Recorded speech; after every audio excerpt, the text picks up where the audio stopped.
please. Yes, sir.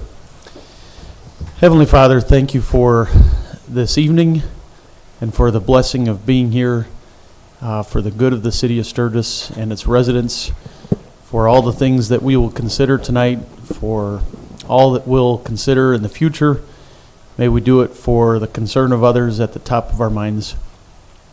And may we do it with kindness and goodness and love for our community in mind as well. I pray for all of what's on the agenda tonight. Pray that you would be in it all and watch over our city, our staff, and all the residents within the city. And we just pray for Sturgis. We pray for good things for the future. In Jesus' name, amen. Amen. Next on the agenda is the roll call. City Clerk. Commissioner Burr. Here. Commissioner Wicke. Here. Commissioner Boring. Commissioner Smith. Here. Commissioner Harrington. Here. Commissioner Abs. Here. Commissioner Miller. Here. Vice Mayor Mullins. Present. Mayor Perez. Here. Okay, moving on with the agenda tonight for, under proclamations and presentations, we got our quarterly financials. Ms. Sadie Griffin. Thank you. Good evening, Commissioners. In your packet was the series of financial statements, and I'll review some of those tonight. So the financials marks the first quarter of our fiscal year being complete. That's 25% of our budget year. So during the first quarter, total deposits to the bank were just over $12 million. $1 million of that was from taxes collected. The rest is from utilities and other revenue sources. Total disbursements for the fourth quarter was just over $15 million. Of that, $2.5 million was related to payroll. For the general fund, in the first quarter, majority of the revenue items were on track with budget or slightly below, and expenditures exceeded revenue by about $400,000. Tax revenue was $869,000 compared to $824,000 in the prior year. State sources are slightly behind budget just due to recognition timing of the LCSA funds. Total operating expenditures were 23.7% of the budget for the year, and most functional areas are on target with budget. Capital outlay included the mill and resurfacing of the Bark Park Drive and parking area. For the cemetery fund, lot sales were down compared to prior year. Revenue was $6,000 versus $13,000 in the prior year, and total expenditures were at 10% of the budget. For the airport, they ended the first quarter with a $17,000 loss, primarily due to higher wages and communication expenses. Frontier line charges have significantly increased. We've seen this, and staff is working to eliminate any unnecessary lines or reduce costs where needed where possible. For the Sturgis Young Center for the Arts, they ended the first quarter with $132,000 in revenue compared to $108,000 last year. This increase was attributable to ticket sales for the first 3 shows of the series. At this time last year, there was 4 shows, so a good ticket increase compared to 3 versus 4 shows. In addition, fundraising revenue, food and liquor sales were above last year as well. Wages and benefits were below budget due to having 1 open full-time position being budgeted but not filled currently. Some of the capital outlay projects extended into this fiscal year from prior year, and those included the building controls and lower level restroom restorations. Also included in capital outlay was the orchestra pit cover that's been ordered, and then the front and rear entrances will begin in the summer. For the Doyle, they ended the first quarter with $128,000 in revenue. That's about 25% of the budget, so on track. Total expenditures are tracking below budget and up compared to prior year. Capital outlay included the purchase of a volleyball net system and cardio equipment for this year. For the ambulance fund, billed claims were lower for the first quarter compared to last year, was 316 versus 353. Seeing a bigger decrease in November month compared to last year or of any of the other months. But still, revenue and expenditures are still on track with budget. The electric fund So total energy consumption was up 1.9% over prior year, and revenue was up 16.2%. That's in part due to the 4.9% overall rate increase. The average wholesale cost of energy per kilowatt was 7.45 cents compared to 5.45 cents last year. So increase in cost there. That's why expenses were up 6.3 million compared to 5.6 compared to last year. The change in net position was 1.6 million compared to 1 million last year, and the construction of the substation is underway in the current year. The sewer fund was up 4.2%, in part due to the 2.5 rate increase, as well as 2% increase in consumption. Their net position change was 268,000 compared to 273 in the prior year, and that was primarily driven by lower interest income. For the water fund, gallons billed were relatively flat versus previous year. Revenue was up slightly just due to the rate increase of 6.9%. Total operating expenses were up at 503,000 versus 485 in the previous year, and the resulting net position was up about 300,000, driven by the transfer from the capital improvement bonds. And we see those expenditures hit the balance sheet, so that's why there's a difference reflected there. Any questions on the quarterly financials and anything that you're seeing? Any questions for Sadie? Yeah, I have one. Thank you, Sadie, for the update. Ambulance fund, we have bill claims of 316 versus 353 from this same first Same quarter quarter, last year. yeah. The last line there, you didn't touch on, I thought you might, but total charges the payment percentages have decreased as well. So we had a 57% payment from those billed services versus 37 in March. Yeah, and it fluctuates in timing as we're getting collections on those payments, so I just looked at that again. And throughout the year it has decreased. So we were roughly in the high 50s for the beginning of the year of actual collection on those claims, and then it has decreased into the lower 40s. Do you remember what it was last year overall for ambulance? Do you know what that percentage of payment was?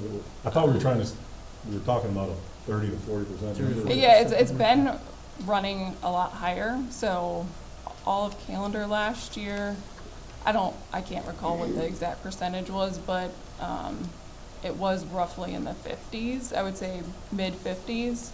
We were that high last year? Yeah. Like 52, We've 53%. been Yeah. experiencing, I mean, A good like Sadie, I don't collection, know yeah. the exact percentage, but I know we've It been was higher. experiencing much higher than what we were originally anticipating Oh, okay, in good. terms of the percentage of billed versus collected. So this is maybe a little bit of a return to the mean or closer to Yeah. what was originally anticipated, but we'll be tracking that through over time to make sure, we're in good shape. But, so far in terms of like revenue and expectations to budget, all those things, we're tracking very well. So we're tracking, and you had said that it was on track basically for this year as we're So far, doing right yeah. now. If we budgeted for 40% or whatever, we go 50, I mean, how does that affect us overall? I mean, if the payments are higher than what we expected, I guess, do we adjust that the next year then for the ambulance fund, or do you guys just kind of keep it where? I mean, we're always looking at the different factors, and I mean, there's really kind of three numbers that I watch or that we watch when we're looking at revenue, in terms of like the actual gross receipts on the revenue side, and then there's, I gotta find my fund.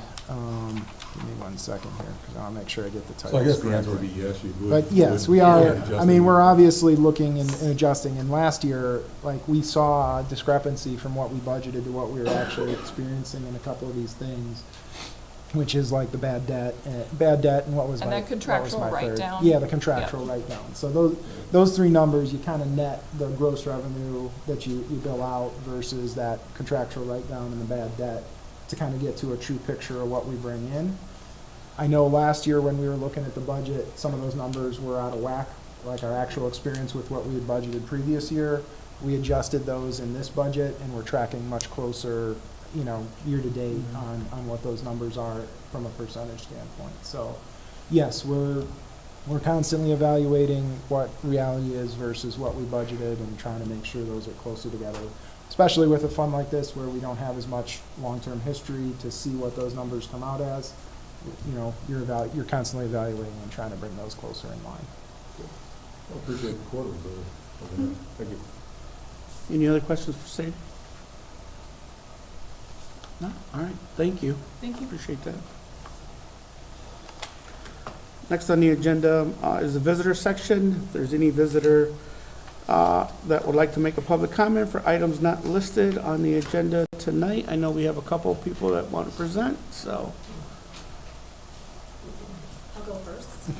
Gina Everson, County Clerk Register. Welcome I'm- tonight. Thank you. I'm here tonight to talk about the early vote agreement. I know that you guys previously passed this in another meeting, so I want to say thank you first for doing that and agreeing to work with us for early voting. I think when Proposal 2 was voted in, the financial impact of that was not really considered. So sharing that across 18 different jurisdictions, I think is good government to do it that way, to think about even our rural communities and what they would spend on 9 days of early voting. It's a lot. It's a heavy burden for those smaller places. Even for, you know, the city to think about employing people for 9 days to host an election. It's a lot. It's a big ask. So being able to share that at the county level, take that burden on ourselves and spread that financially across the 18 different jurisdictions makes the most sense. I do have with me tonight my election staff, Melissa Bliss and Teresa Ives. So we're here tonight really to ask if you have any questions, if there's anything you want clarification on, we're happy to do that. So I guess I'll open that back up to all of you. Any questions tonight? I'll just make a comment at first. You were saying, like, basically a thank you to us for allowing you guys to do this, but thank you For doing it for us. That's what I was thinking. Yeah. Great point. Great point. That's what I was thinking. I did 6 hours of training today, and a good chunk of it was on the early vote regulations and rules, and there's a lot. And I don't want to say I ignored it all, but I don't have to worry about it because the county's willing to take it on. So it really did add a whole aspect to elections. In essence, added a third type of election to administer. So the fact that the county is taking it on and dealing with it is pretty darn nice. So I appreciate it. There are other counties in the state that have clerks that have said, we did this once, we're not going to do it again because the burden on their staff is too much. So I'm thankful to our commissioners who have agreed to let me pull elections out and make it its own separate office and then to maybe backfill into that office with a part-time person. So we do have full-time election staff, which we couldn't do early vote without. So I do appreciate them as well. And then all of the clerks, our local clerks have been really supportive of it. It also lifts their burden on election day. So, you know, the last early vote, 5,000 people. Yeah, averaging over 600 a day. So on election day, when the clerks were coming in, they were coming in a little bit earlier than what we're used to. Like, what is going on? Well, we took that bulk out during early vote. People really did utilize it. So our hope going forward is that we advertise more, we go out and talk about it more, and we're able to draw some more people in to trust early voting and to really come out and use it and utilize it, make it worth it. Does anybody have any questions for us? No. All right. Thank you for what you do. If you do, you know, we have an elections office, we have an elections email. Please reach out to us. We're happy to answer questions whenever you have them. Thank you. And we're always looking for election workers, so if anybody wants to sign up anytime, we're happy to have anybody. If you're on the ballot, then that becomes tough. But if you're not, feel free. Thank you. Thank you. Is there any other visitor that'd like to address the commission? Good evening, everyone. My name is Simran Singh. I'm from Sturgis, Michigan, and I'm just Simran Singh. I'm here to request if we can adopt an ordinance in our city of not having any more liquor store in our city. And then we can have like a half-mile radius, something like that, same as Kalamazoo have it. And then there's more cities in this state, they have them. So I just want to see if we can adopt one in our city A too. radius for what? Half-mile. But of So that the no liquor store within another yeah, half mile of another liquor store? yes. Any questions for Singh? That isn't currently a situation, is it? No. Okay, No, just it's was not. double, I didn't think so, but I was just checking. I didn't realize that Kalamazoo had Yeah. kind of ordinance, or anybody else. I really hadn't heard of it. And talking to Mr. Singh earlier, he said he brought the ordinance to Will, and Okay. then Will said to bring it to the commission. And if the commission had interest, we would send it back to Will. Hmm. So is there a specific reason why a half a mile distance is, It's just the way the industry is right now.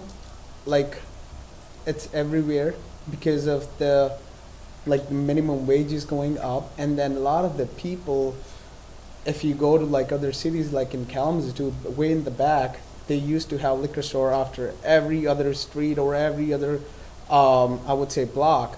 So it's just to, you know, have a more, we don't want much liquor stores in here now.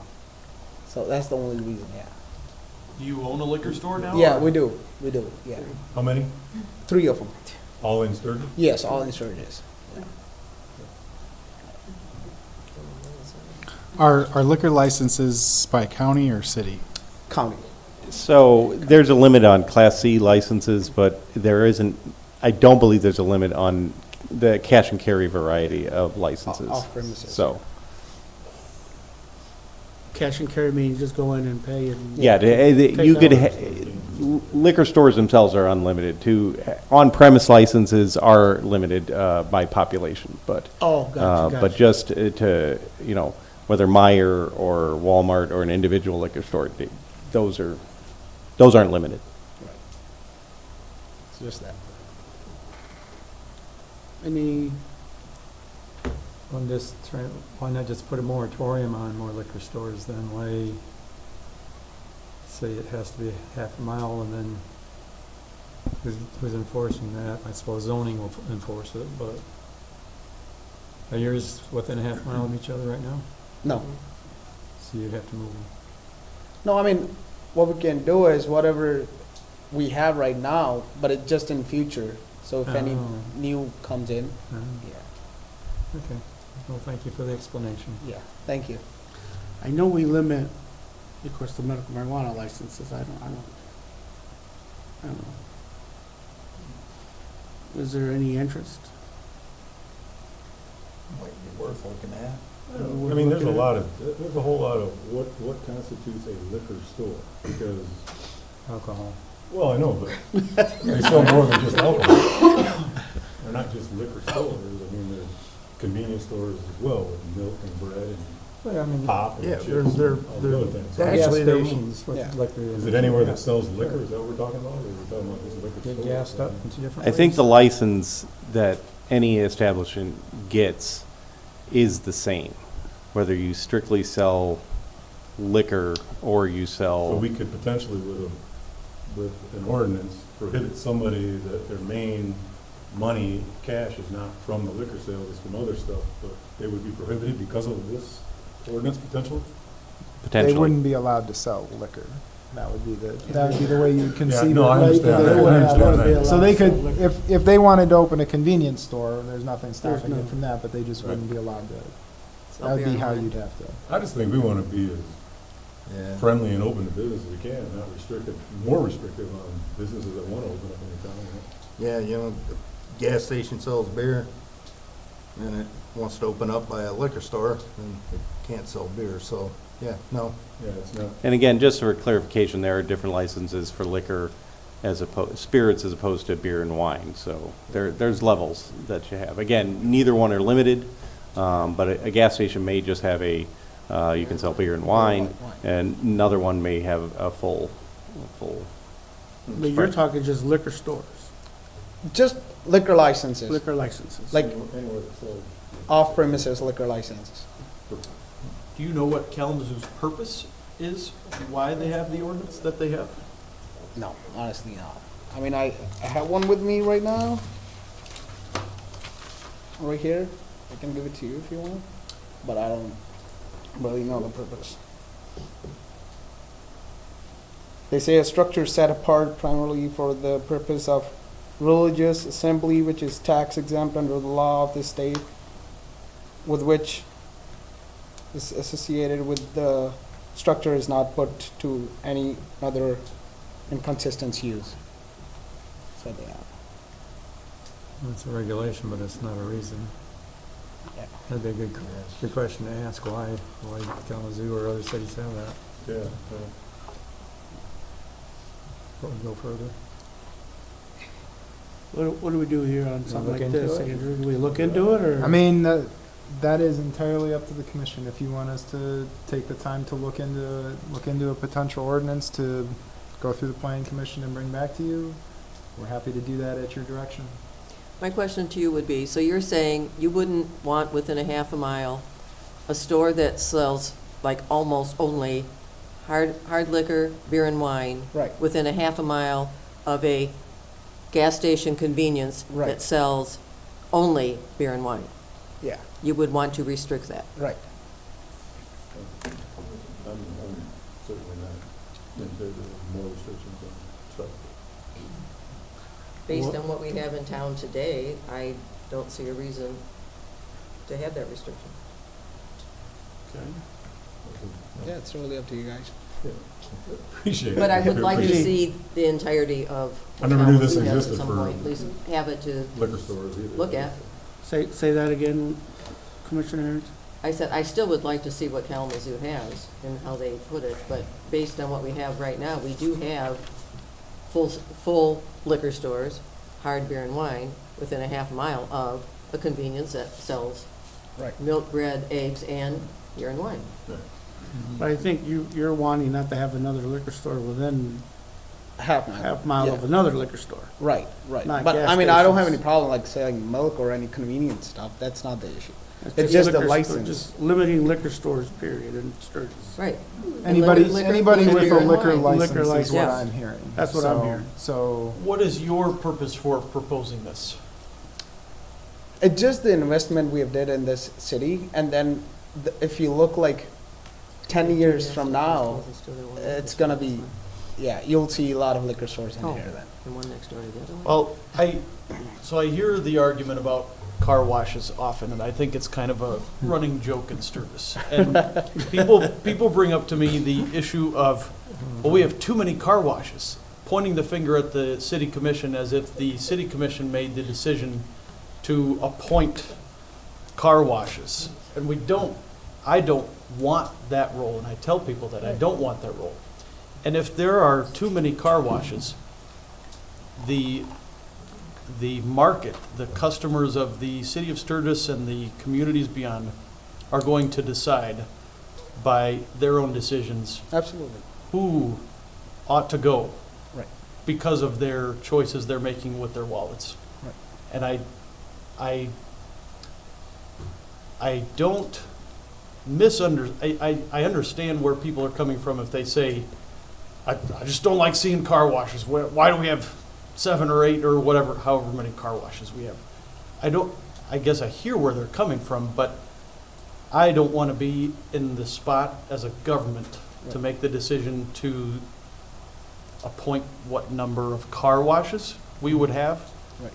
A liquor store is a different thing. However, I don't think we have a problem, this is my opinion. My opinion is, I don't think we have a problem in Sturgis that needs solved around liquor stores. Right.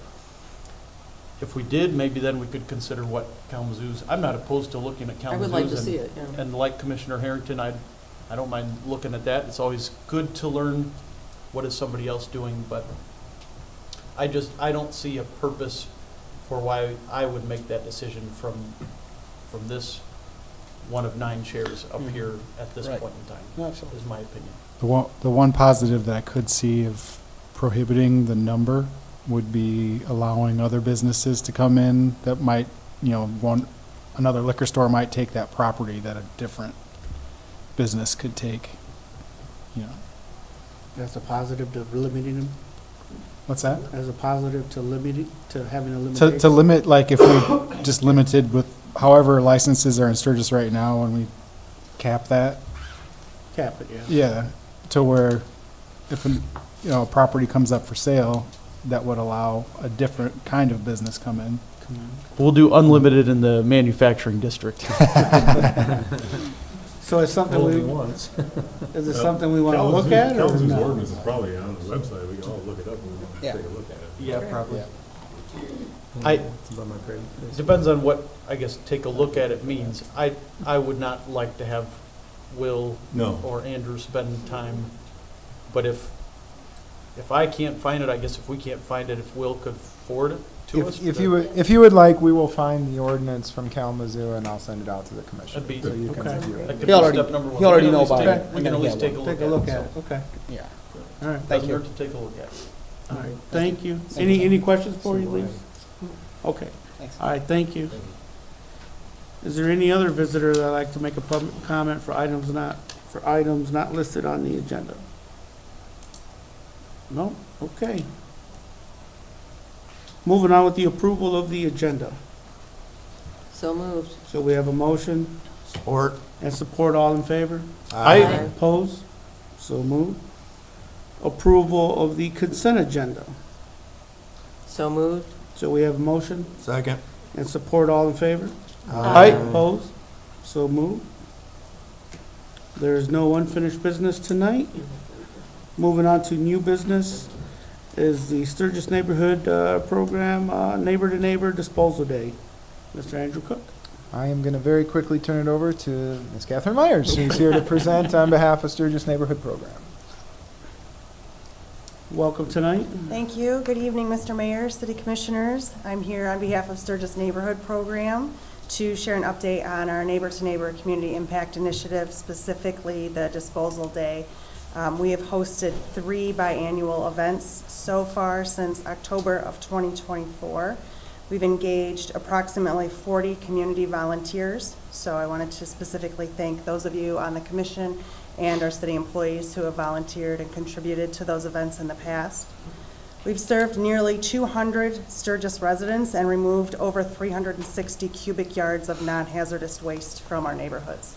So to put that into perspective for you, that is approximately 36 full-size dump trucks or a 1,000 square foot basement with a 10-foot ceiling, packed full of household waste that we've removed in 3 events. So obviously these events are making a visible impact, improving neighborhood appearance, safety, and community pride. We're currently planning our next event for Saturday, May 2nd. This also aligns nicely with the timing of the county's next hazardous waste collection day, which is scheduled for May 5th. So Sturgis residents have a convenient opportunity to clean up their properties for the spring season.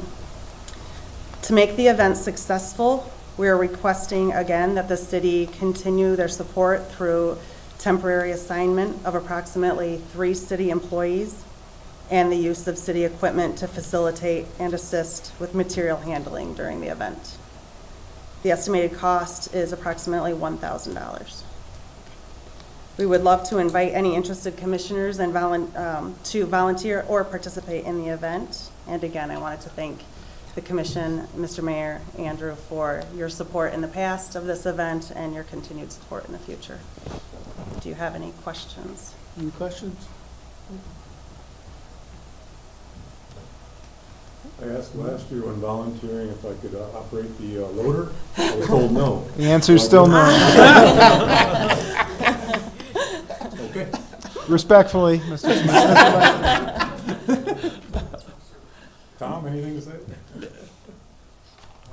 No.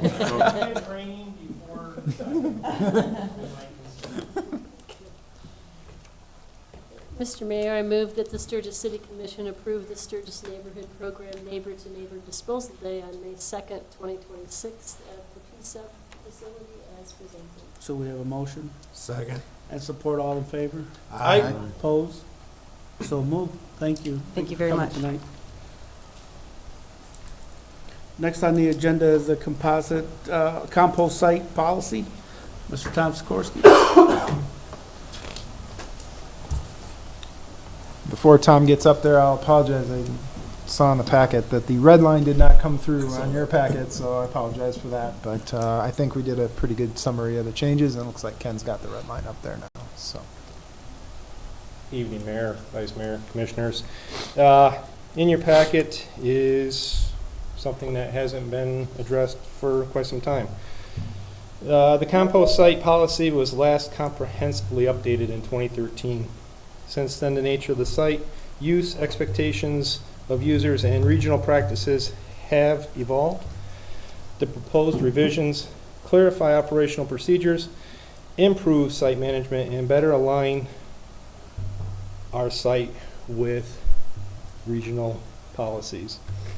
So in your packet, some of the updates are removal of expired agreement language,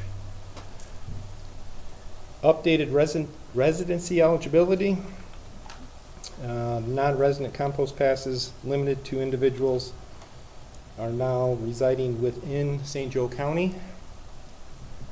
There will be a new large load residential fee. That fee is $10 per 4 cubic yards or more. Ken, do you want And to bring up there's some that? supporting. Yeah. So that is our guidelines. Standard size pickup is right around 2 yards. If you scroll down a little bit, Ken, that'll show that. There's a little more. Tom, a quick question while you're there. Mm-hmm. It says a $10 fee for loads brought in that are more than 4 cubic yards. If it's 12, is it going to be $20 then? Right. We're just saying if it's 4 cubic yards or more, it's just a flat $10.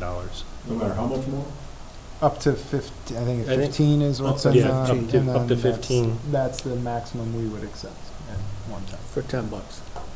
So if you go over 15, now we're going to tack on another 10. And bear in mind, that's for residential customers, that's not for those with commercial pass.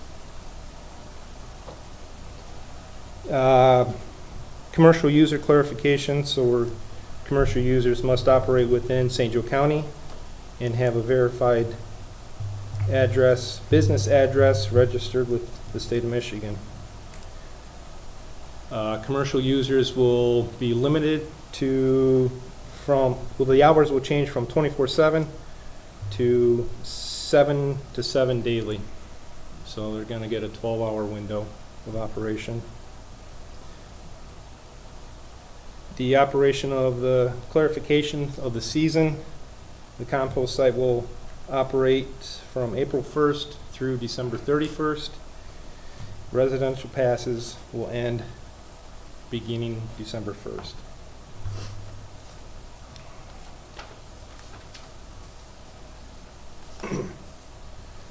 We're also adding language in there, so a commercial pass activation clarifies activation window, allowing us up to 48 hours to activate those cards.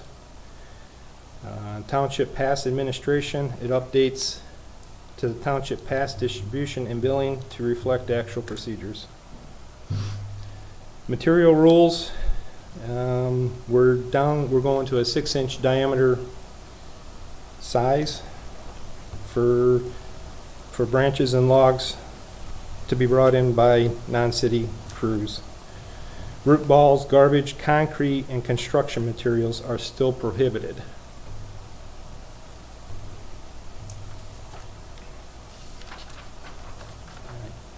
If there's any questions the commission has, I'd entertain them.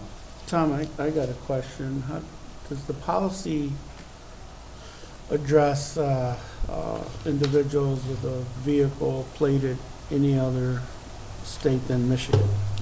It does not. Well, it Well, does it from the does. sense that, It does from the that they must have a business licensed in Michigan and operate in St. Joe County. So residents would have to be located within St. Joseph County, Michigan, in Okay. order to get a non-resident pass.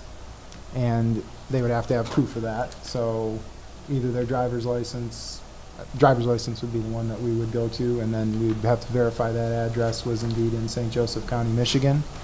And the same with the commercial truck. So if they somehow have their verified address in St. Joe County, Michigan, but have managed to license their vehicle out of the state of Indiana or have a vehicle with an Indiana plate, you could potentially have someone with an Indiana plate, but our check will be when they register for that pass that they live in St. Joseph County, Michigan, or their business is registered in St. Joseph County, Michigan. So if someone comes to the gate and they bought the pass, and then the gate attendant checks, oh, no, you don't have a Michigan driver's license, you're not coming in.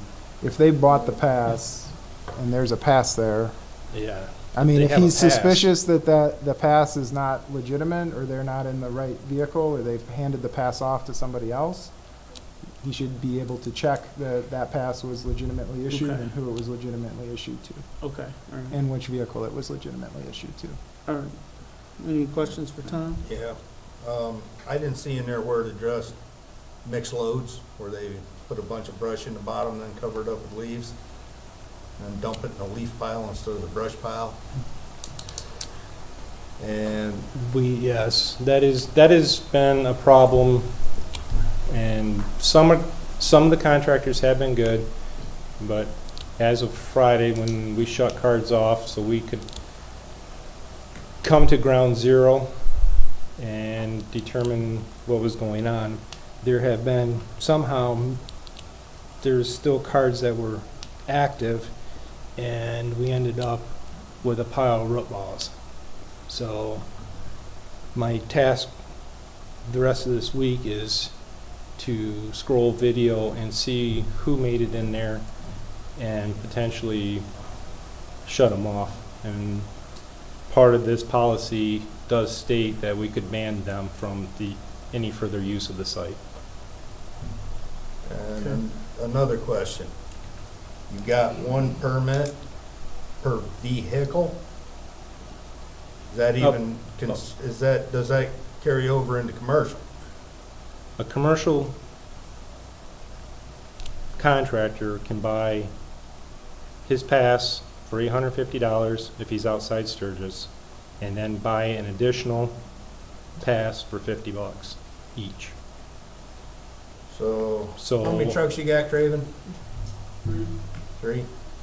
So it'd be the 850 plus another 100 to get all 3 of them. Now, does that include trailers? Some trailers. Dump trailers and stuff, I mean, for the pass. I mean, they're a contractor, so we're Yeah. allowing Correct. Yeah. commercial use.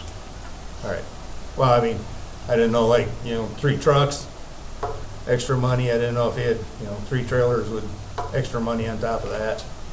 That was my question on that. That didn't, No, I mean, I didn't think it would. But No. We're, then again, I wouldn't think you need to buy an additional pass for the same company. and Is that mostly for the cost of the cards, maybe, the $50 additional? if they're lost, yeah, it pretty much covers that cost. But I mean, if they're registering 3 vehicles, they Yeah. get 3 passes, 3 of the proximity cards, correct? Yeah. They can't be that much different than the cards you get at the motel that they change every time. No, they're not that much, but there has to be So- some kind of fee for that stuff, and especially if they're lost. They're a little bit different. Yeah. Any other We questions for tossed- Tom? Yeah, I got lots of them. So you have that city residents may also access the compost site without a pass. Are you gonna put the stickers in the windows again this year? Yes. Okay, because it says by providing proof of residency at the compost site. If the attendant has to go out and ask for a driver's license every Many time, well, it's too much of a hassle, and a lot of people don't have their driver's licenses, believe it or not, with them. And so in past, I know that Pat's pretty generous about saying this time go through, next time show that. So if they have the tag in the window, that's not a problem. But I don't think they should say, you know, they can make it, that's not a choice, right? You don't say, I don't want to get a tag, I'll just show you my driver's license. So what you're saying, Commissioner Burr, is all the residential passes that have been out there provided to residents that haven't made it to City Hall, we're not going to have those out available this year. So everyone has to come to City Hall and get their pass. No, I think what he's But- referring to is no pass given at compost site. If somebody comes and doesn't have a pass, they can just show their But license. that's how our attendant knows that they're a city resident and then can give them a pass. Because many times I don't know how many, he handed out over 500 last year. So those were coming in and showing their ID, and then he could give them the pass. Correct. So I have to have language in there saying that you show up without a pass, you're a Sturgis resident, okay. You show the ID and you get a Show the pass. ID, Right. you can get a Right, you get a pass, and pass. then That's just for the way it was future. written. Just the way it's written, it's confusing, because you go up one time with your driver's license, you get the pass, and you We can currently have continue to go 24 through there. that aren't green. We can, I don't know how Borrow many, somebody's truck too. Huh? I mean, if somebody doesn't have a truck and they borrowed somebody's to take their stuff, according to. they can use their ID to get According in. to this, you can't do that. Can't do that because It has it's to be on assigned your to a vehicle. No, that's for Assigned to the commercial. person. No, that's not that just for commercial? commercial. So. That's terms and Is that the way it conditions. works? So that was Limited that, access. what Jeff is, or Vice Mayor Mullins is referring to is exactly why we have what Commissioner Burr is referring to, Yes. is for city resident only, because it's free, you know, you could, I guess every time they come in, we could give them a pass for every vehicle that they could conceivably come into, as long as they showed evidence that they were a city resident. But if they did, you know, for example, I have my van and I have my car. If I register my car, I have my pass on, or I register my van, I have my pass on my van. That's normally the vehicle I bring out. But for whatever reason that day, I have to bring out my car. Rather than get a second pass for the car, I can just show my ID and, or my dad's in town and he has his truck and he's helping me take a load out to the compost site. That would be I've heard 'em all. what Yeah, that yeah, accommodation's yeah. for. But that's not what it says. Well, let me look at the policy language and make sure I understand. So what it says is you can't share a pass. So what I couldn't do is take my pass off my van, put it in my car, and go out there. Or take my pass off my van and give it to somebody in the township to go and use. If I'm going out to the You have to ride along with them site. and help them unload. Right, and again, that's the point. If you're riding along with them, that's where I show my resident card and say, hey, you know, I mean, but how many people, you're right, that is a chance someone could use for defrauding us and allowing us in taking on non-eligible stuff. I think that's a pretty small case that somebody would bring their buddy along to ride every single time. Maybe not, but, and if so, kudos to them for, I guess he buys them pizza instead of paying us for the compost site If I pass. need but- someone, you'll come help me. But that was, I think that's the intent of that section specifically, Commissioner Burke. right, just the way it says that, you know, you can come without a Right, without a pass right, until you get one. right. I just don't want to make more work for the employees. Yeah, no, I appreciate that. There again, clarify acceptable and unacceptable materials at the site, specifically limits logs and branches brought in by those other than city crews to 6 inches. So if I have a 12-inch tree that I cut down, I can't bring those 12-inch logs to the compost site? that is correct. So whose house do I drop them off at? Or do I put them on the terrace for pickup? Actually, drop them off at Pat's house, and he'll chop them up and use them for firewood. Only certain kind of wood. You don't want none of that pine. Take them to Frank's. Yeah, I You- burn you- it 24/7. You burn them in your campsite until 10 o'clock. Until, well, you look around the neighborhood and then you So we'll go. put that on Facebook. Mr. Ricky will take campfire wood. Tom, Just do you drop want it to talk off in his about, driveway. do you want to talk about what the 6-inch 6-inch restriction, why that was something that So was added we to the put that policy? in there. Logs and branches over 6 inches are not accepted from residential pass holders or commercial users, except those working for the city. Those tree contractors are taking down trees, those are out there.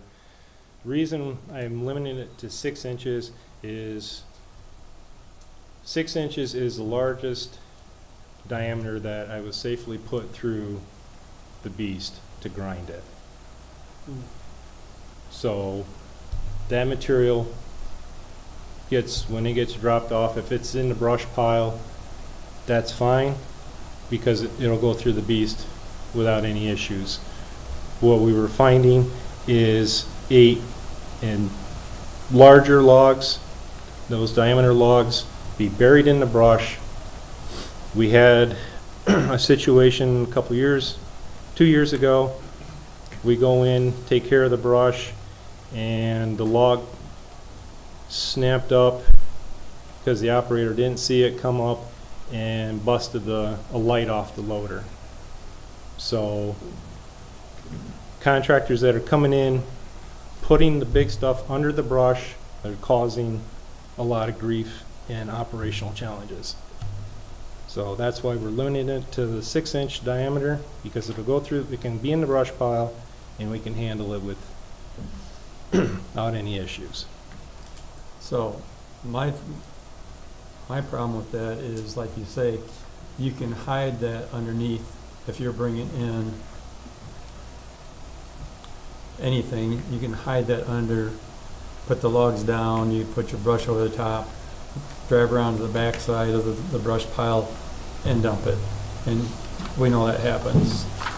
And there again, there's no way that the attendant can go through all that material to look for that. And it gets snuck in, as well as you know, with boards and other things that aren't acceptable, rocks, concrete. Those people that are involved in that know all about that.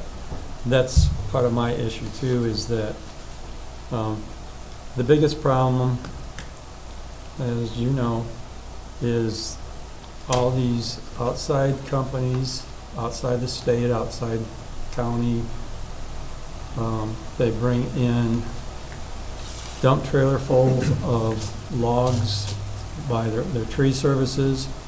I've seen places, contractors come in last year from Shipshewana, it says right on the side of their vehicles. Couple of places from Indiana that just come in. I've heard of instances where they come up to the city. This happened with Blue Star in LaGrange. They came up to the desk, bought a $40 tag, and brought in truckloads of brush, trees. That there again. My problem is that it causes the city a lot of time and money to dispose of it. In fact, I would like to know, because I did see that you got rid of all the logs on the south side, because they're all gone. I don't know. How many have not been to the compost site, around the compost site, the south side, all around it and looked at it? I haven't been there. Well, Okay. Now, you don't realize how bad it got with all the logs. And correct me if I'm wrong, Tom, that's the biggest problem, is all the dump trailers full of logs from all these tree companies going in there, and then you have to move them around, you gotta burn them, and you gotta take all the ashes out. It's labor intensive. Is that a true statement or not? That's Yes. true. I mean, we can handle and have space for our tree companies Right. and handling our canopies. Right. That's one thing. But I have to account for every wood stock material out there and report it to the state. And up until last year, I got by 9,000 cubic yards between wood and mulch I have to account for. And we were right there at the cusp of going over which puts us into more reporting, more sampling, more work. So we've worked aggressively to get the site to where it is today, which is our Woodstock and almost ground zero. By our Woodstock, do you mean Tree Corps and anybody else doing any work for the electric or anything else in the city? Okay. Yeah. Not our as in local tree companies? No. You mean Just people doing the work for the city? Work for the city. So Tree Corps and Asplin are the two companies working for the electric department, taking care of the trees. Tom, question for you. 'Cause I appreciate what you're doing out there. What are we supposed to do if it's over 6? Do we put it by the road, or how are city residents supposed to dispose of it if we do have a storm or wind like we've currently had? What are we supposed to do with it if it's over? I know what I'll do. I'll burn it in my backyard.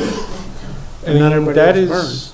I mean, I don't want to get into the weeds and tell you how to take care of your properties, but I have a limit that I can take and handle. If it's in a windstorm, obviously, we're going to be out and cleaning up materials, and we're going to take it. So that adds to that. Everything that we've been getting has been adding to the volume. Okay. And like Commissioner Burr said, we've worked hard in taking care of that. The ashes is going to be recycled into the compost. So starting in the next month, we're going to be out there and taking care and doing some more work. As we finish up our screenings from 2 years ago, the equipment where it's located currently is going to get moved to the back, and then all new compost material will be in the back, and then we'll make a bunker in the front for residents. And there's future discussion of making anything over a truckload, putting a dollar amount on that. But we're not there. That's that's finished compost. That's that is finished being hauled compost. out. Yes. Because that is being abused also. Yes. People come in with skid steers and dump trucks, and by the time they're done, there's none for the residents of the city. And it's being hauled outside of the city of Sturgis. There again, license plates from Indiana, equipment from Indiana. So, I mean, what we're trying to do with the policy tonight is to update it from the original of 2008 and the last update in 2013, which was just language. This has never been touched, and we're trying to address what Commissioner Burr has brought up and looking to the future. Is it 100% perfect? We can still fine tune it. I think it does allow us room, because a consideration is to do similar to what City of Marshall has done, and contractors you have to be in the zip code. If you're not in the zip code, you don't get a pass. And then go to punch cards, which that means they only operate when we're open. So I think this is a fair beginning for addressing some of our issues. Otherwise, there is alternatives. Any other questions for Tom? yes. So, on the commercial users located within St. Joe County, so open it up to St. Joe County? All the cities in St. Joe County can come here? If you're a commercial user within St. Joe County, that is what we're saying. Okay, so is that limited to only grass and leaves? Or is that, since we're not letting anyone bring in any logs in the dump trailer anymore? The brush under 6 inches or under. 6 inches will Yeah, take it. it'd be the same standards that Same. we have for any other commercial contractor. It would be just you would have to have a business address in St. Joseph County in order to be eligible to purchase that pass. And that's something And that we can that's a talk You're about. talking a card pass, Correct. right? Yep. Commercial Commercial users are user- getting the readers, the card passes that allow them access to the Right. site. Yeah. So And I we want to limit it to 12 hours. Yeah, so we basically have two classes of pass. What we consider, we call it the residential pass, which is your normal, you know, the normal level of pass that city resident can get for free, and then there's a charge for outside. Those individuals only have access to the site during our open hours. Per the new rules, they would only have the maximum load that they could bring in without additional charge is the 4 cubic yards. The maximum load they could have without or with additional charge every time they bring in a load of this size is 15 cubic yards. So they are limited not only on terms of if they are not a commercial user who buys a commercial pass, they are limited in terms of when they can come as well as how much they can bring at any one time. Okay. For the commercial user, obviously, you know, same standards in terms of who can buy a pass. You know, you can buy as long as you're within St. Joe County and you have registered business address within that territory.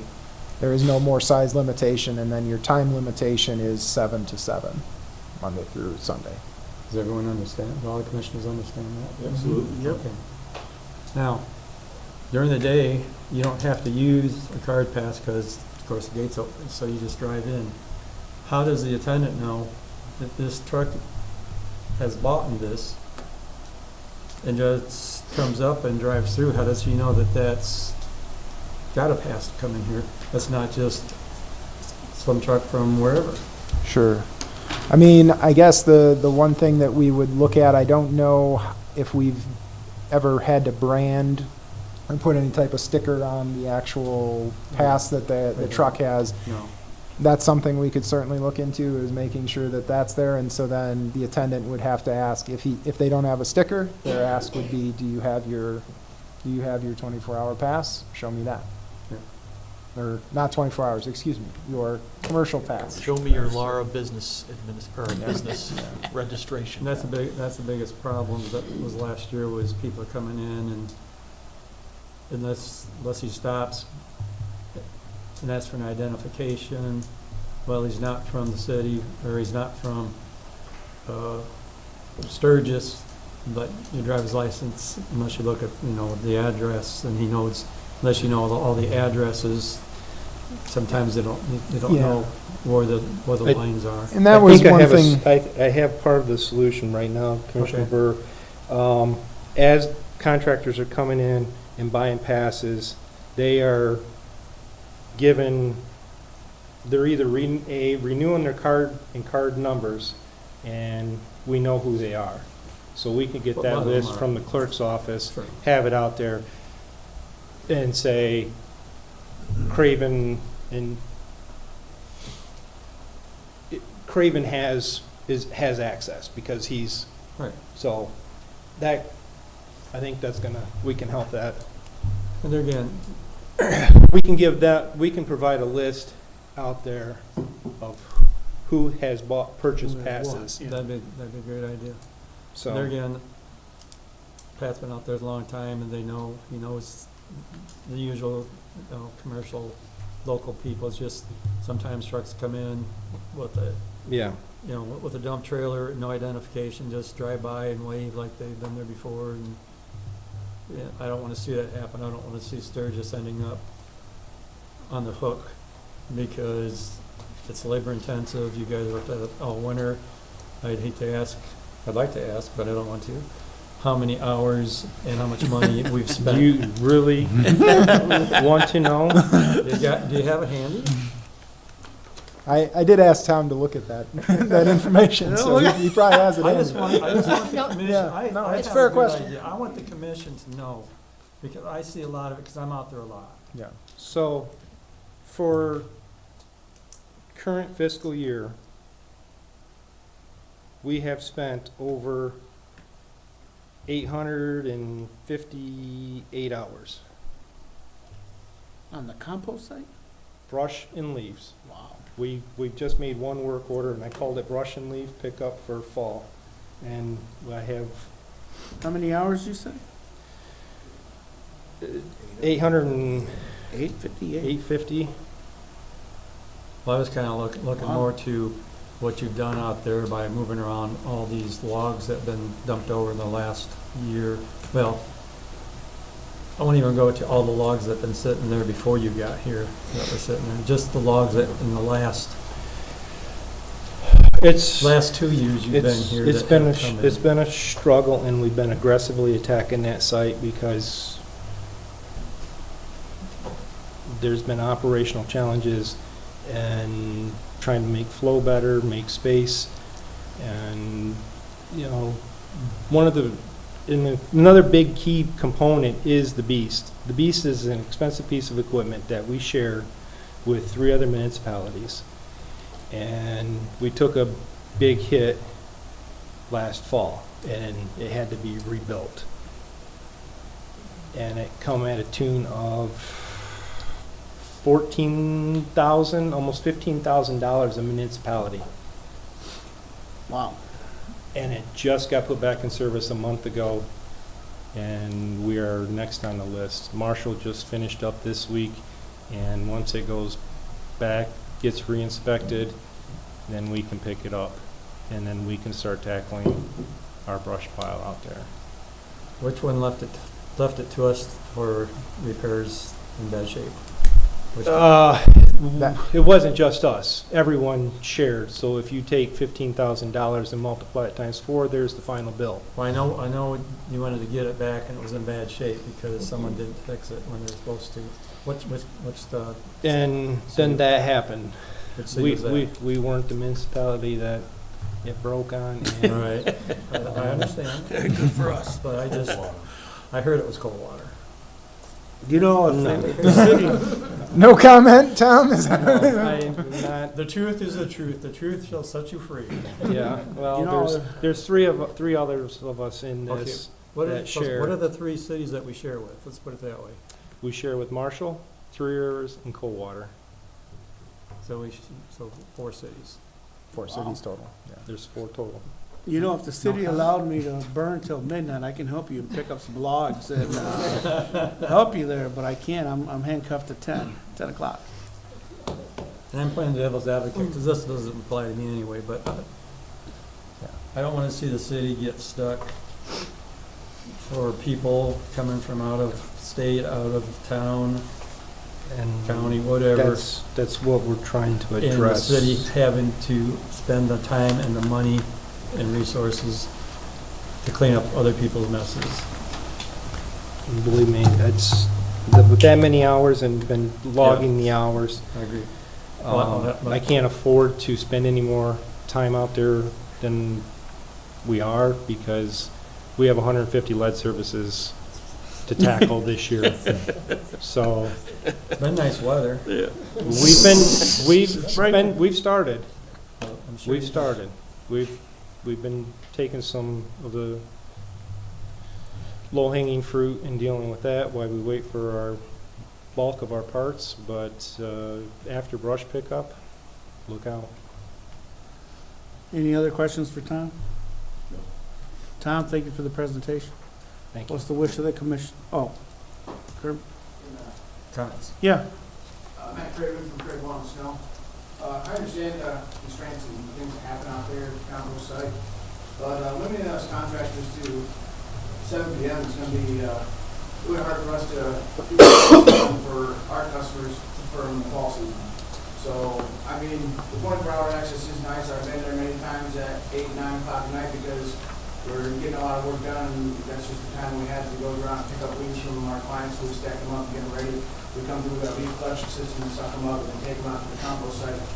So having that time window of 12 hours is all right, but I think 7 p.m. would be cutting it still a little short for a lot of us in the fall time because sometimes we can't get out there early in the morning to start because we have to do the process, and we want to have a small limited amount of light hours that we have. So the light hours, we need to focus on actually getting the work set and staged to be able to come through and suck up the leaves and take the debris out with us. But we can't take all the debris, take the time to travel to the compost site, dump it off before 7 to make sure we're getting our routes done in an adequate time. The other thing, the price increase was a little high, but I understand where the price comes from. But having our passes also turned off without any notification was kind of a disadvantage because we showed up Monday to drop off a bunch of material that we responsibly physically do.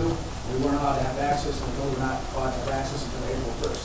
So now, what do we do as a contractor for the next 7 days now until the compost site opens up to us with our clients we have agreements with coming over and taking care of the properties? And also from an outsider city standpoint, I do reside in Burrell, that's where my business is from, on the address, but 70% of my business happens here in the city of Sturgis. So, would I then not be allowed to go to the compost site because I'm not a city resident if that change gets made? Even though most of my work happens here, we take care of the public school system. We do a lot of what we're getting ready to bid on properties here in town. So now, if we're doing the properties from the city, and there's something down, and I have a tree branch or limbs that are more than 6 inches, I'm allowed to take them there to the city, but then I can't take 6-inch or larger debris from clients that pay me to take care of. So now I have to separate that from my other brush and take that to another facility or take other means necessary to get rid of that. That's kind of another hardship on my business. Now I have to delegate extra runs and times and resource when, if I do it for the city, it's okay, I can drop it off, but if I'm doing it for a client that lives in the city, I'm not allowed to drop that off. So just those are my concerns. I do understand what they go through. Patrick, the guy that's out there, he does a really good job on checking people. He does his due diligence. We've had our conversations. I understand what they're doing, and I understand how other people manipulate the system and what they do, and it's very unfortunate, but it's also hard to punish us fiscal responsible ones that take care of it with the proper way. So, thank you, Commissioner. Can I piggyback Yeah. on that? So, I'm Noah Hahn. I'm a public schools teacher, but I also own a lawn care business as well. Federal Edge Lawn Care. We have serviced sites for the city for the past 7 years. Just to piggyback off of what Matt said, I basically have the same concerns. Number one, the price increase. Now, I'm a city resident, city business owner, so my increase went from 150 to 750. That's a 400% increase. The out-of-town companies, they experienced a 240% increase, and after talking to Mayor Perez, the justification was prices had not been increased since 2008. So I looked up the overall inflation from 2008 to present day. It's 51.8%. So that would bring us from 150 to 227.70 and 250 to 379.50. So to me, that's a fair price increase. But to slap us with the 400% increase, that's huge. We already pay a ton of stuff for our businesses to operate commercially, and so this price increase, I believe, is way more than what it should be. Like Matt said, I do appreciate our compost site. I've been to every one in the county pretty much.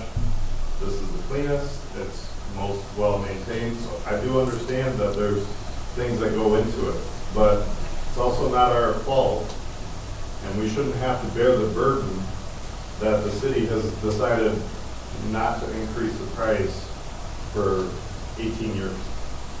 So now you're going to put that all on the business owners who take care of this town and make it look nice. My other concern, just like Matt, my guy showed up Friday to go take care of some city-owned property and drop off leaves, only to find out our key was turned off, no notification whatsoever, and so we were hung out to dry. But I paid for that pass for a year. So the fact that there's no notification or anything, no justification, we have to do some digging to figure out why are we being shut off. And I think that's unacceptable. You wouldn't pay for Netflix, you wouldn't pay for Amazon just to be shut off early. Like, that's unacceptable in my eyes. The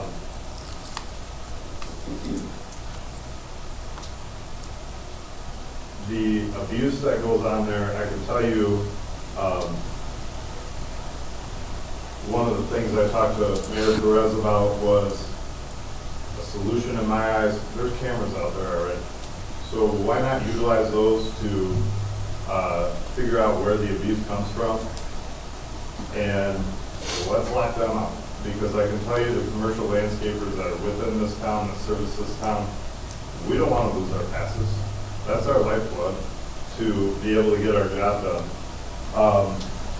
And to piggyback off of that, one thing that Mayor Perez had presented was, and I think it was kind of said tonight, if the abuse continues, that those passes would be, our key cards would be shut off completely. I understand the abuse occurs, but we don't operate Tuesday, Thursday, Saturday, and Sunday only part of the day. Most of us are out there 7 days a week trying to pick up leads. This year, we had a heck of a winter. It was hard for us to get out, but the days we could get out, we were out there on December 23rd.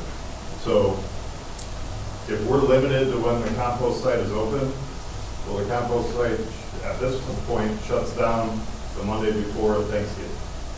So at that point, the leaves are still falling. We don't have everything picked up. And we pick up throughout the winter when we can, and we utilize it when we can. Like Matt said, there's been a number of times where I've gone in there at 9 o'clock at night because we got to utilize the daytime hours. In the fall, it gets dark quite early, and so to be able to take your last load and unload it is sometimes crucial for us to do it after dark. 7, I agree, maybe it's a little too early for us. And I think that's all I had. Just to piggyback. Thank you for the on what you feedback. said, not only is it convenient to be able to drop off that material, if we leave that brush material or leaf material collected up in our system, it has the potential of becoming a fire hazard to then catch on fire inside my shop or outside my shop and cause my total business to be destroyed because I couldn't come from the little pile of leaves I picked up on my client's properties. Gotcha. So I will say, at least one comment, I heard you ask about Burr Oak and being in Burr Oak, and would you still be able to get a pass? The answer is yes, that's why we extended it to St. Joseph County terms, so you would have So access. I was talking in the future, if you limited it to just the city, I thought that's how you kind of alluded to. Oh, yeah. If the rains got There, gone, if I had to rein it in, yeah, I would crank it down to 49091. Yeah, and I mean, that was a discussion that we even had, and part of the reason we left it at St. Joe County was, we have Burr Oak, we have other addresses that are within territory that we would expect to have contractors from that we wanted to provide access for. So that was part of the reason why it was St. Joseph County. We talked about Sturgis mailing address as another potential identifier, just from an ease of allowing the attendant to say, does it say Sturgis? Yes, he's good, versus not. But ultimately, we ended up at St. Joe County just for that reason. So, I mean, as far as the hours of operation, I think that's something that we can talk about an end time in terms of adjusting that. If 7 a.m. is too early and it's 8 to 8 or 9 to 9, and that's the 12-hour period that makes more sense, I think that's something that we would be willing to make an adjustment to. Services more than likely would like to have it later than earlier, right? Get rid of stuff at night, not in the morning? we're trying to utilize that daytime. To mow. Yeah, so like 9 to 9 would probably make more 9 sense. to 9 would probably make more Yeah. sense, yeah. We're not gonna leave the trailer, a lot of times, like, I can't fit my equipment back on the trailer until I unload that trailer, so I'm not gonna leave my equipment at somebody's house and leave the trailer full of leaves overnight, so the 7 a.m. is not something that's gonna apply, because we're gonna dump later as opposed to early. Okay. Yeah. So Nine- I mean, I'm 9 to 9, I'm at 9 least to in the 9. fall season would be. I would I'm- too, like, is there an abundance of people showing up after midnight to drop off material to justify justify having a cap on it? To answer your question, Matt, yes. I've spotted, there's been people in there well after 10 o'clock at night.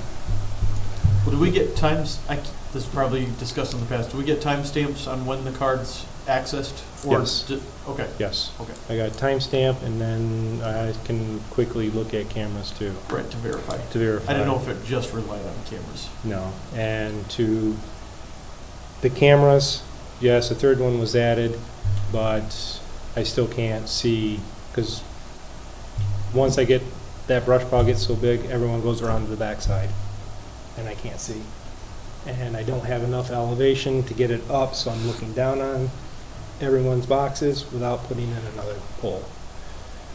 And then as far as notification, I was informed notification, all contractors were informed last week, and then the cards were going to be deactivated until Monday morning.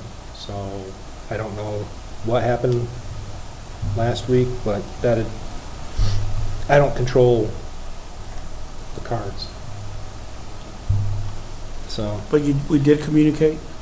we did communicate, and I was told communications were provided to all the contractors. Who does control the cards? That is our facilities manager. Tom, could you give me some ballpark numbers, and I say it that way, for the commercial users? How many are Sturgis that used it last year, and how many non-Sturgis? Roughly, I mean, just really ballparking, or percentages or something.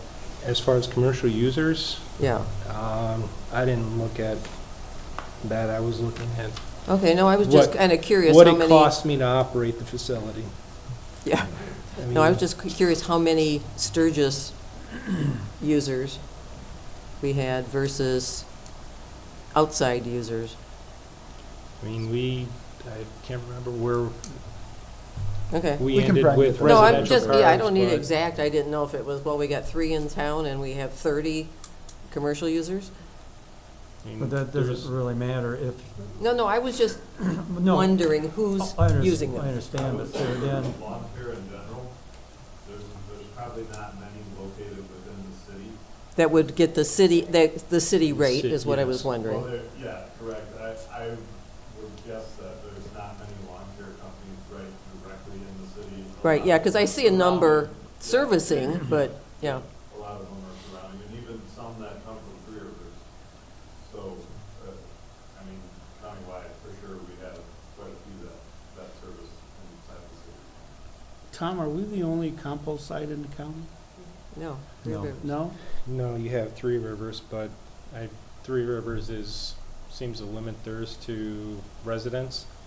And then based on, I'm not a contractor, but based on what their policy says, they are charging $10 for every 2 cubic yards For everyone? for contractors. Oh, And contractors, okay. and Constantine has one for the residents too. For the residents too only? Actually, Constantine goes out twice a week and picks all their residents' brush up throughout the year. But as Yeah. far as I know, we are the only registered compost facility in St. Joe County, aside from Waste Management starting to open up another side of that division. Okay. Comment. Mr. Craig and Mr. Hahn, thanks for coming and thanks for your comments. You guys sound like you know most of these. Do you know most of the contractors around here that use the compost site a lot? I mean, you guys know each other and As far as communicate? lawn care, yeah, lawn care probably. And known offenders at all? Are you, I mean, I know I can share, but you know. I would say the lawn care people around here that are gonna use that, we're just bringing in leaves and things like that. I don't think most of the lawn care companies around here, maybe the tree trimming crews, there may be more issues with that, I Oh, guess. I'm just wondering if you guys had like a community, you guys knew each other, like spread the word, hey, we could get shut down if we don't. Yeah, the other big one also that has done, city-owned properties for quite a few years is Ricket. I just talked to Brenton this week, and he voiced the same concerns, and he's another guy, he's not gonna go out there and abuse that property either, so, yeah, a lot of us know each other. And he didn't get noticed either? He did not know. But you guys are not dropping off logs, you're just dropping off just clippings and. Nobody's supposed to, what Commissioner Burr is complaining about is the burying stuff that they're not supposed to dump off, and they're dumping it anyway, and Tom talking about. Yeah, Tom- I was out there one time and I saw a lawn crew, and I won't say which one it is. I think they've gotten better. This had been years ago. But I saw them take a railroad tie, two of them, and they went over to the side where the grass is on the east side. And the grass was tall because it wasn't being mowed at the time. And they threw it into the grass to hide it. And I walked over and said, no, then you're not dropping that. Why didn't you take it back for you? And they didn't give me any. I wasn't working there. I just happened to be dropping something off and saw them. And they did pick it up. But there again, they have a dumpster out there. And off hours, there again, because people stop at night. The dumpster that we provide for people when they're dumping out their bags, their trash bags full of leaves, they throw it in the dumpster. I've got pictures where the dumpster's full of landscape edging from landscape companies that go in there and just dump it in there along with landscape ties and other things. And they're again, cost to the city. And they're sneaking and doing that because they know they're not supposed to do that. I've seen people dumping their just bags of trash in there before too. Not caught them doing it, but seen it because they're again, Pat tells me about it. I go over and look, and so that's the problem of having it when it's getting dark because we don't have infrared cameras. There's no way unless we put readers on out there from the police department to read the license plates, and then you got to identify which one it was that went out there and did it. If you got 10 of them going out there, when you have to question all 10 of them, and then who's going to admit it? So there's a problem. But there again, it's always fallen, just like everything. The honest people are the ones that pay for it, for the people that do dishonest things, and if the contractors can come up with some idea to fix that, I'm sure that Tom and everyone else, Pat and everyone would be happy to hear it. That's what I was hoping for, self-policing between the guys here. Between Guys guys know the doing people it. and Well, and I spread think the word. that happens, that does happen when we're out there. We actually mowed that site for the past 2 years, and we would get quite a few people, mostly residents actually, who would come up and the gate would be closed, and they would ask us to open the gate for them, and I would always tell them, and I told all my guys, do not let anybody else in here because we have a pass, we don't want to lose that pass.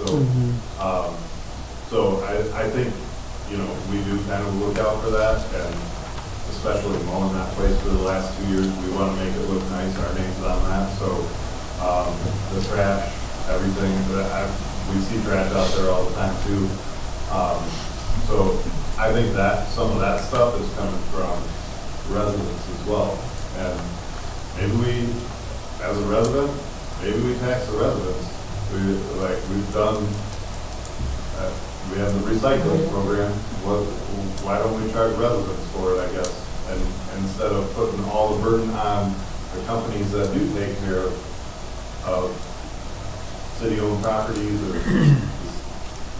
properties around this area, why do we get punished for the whole thing?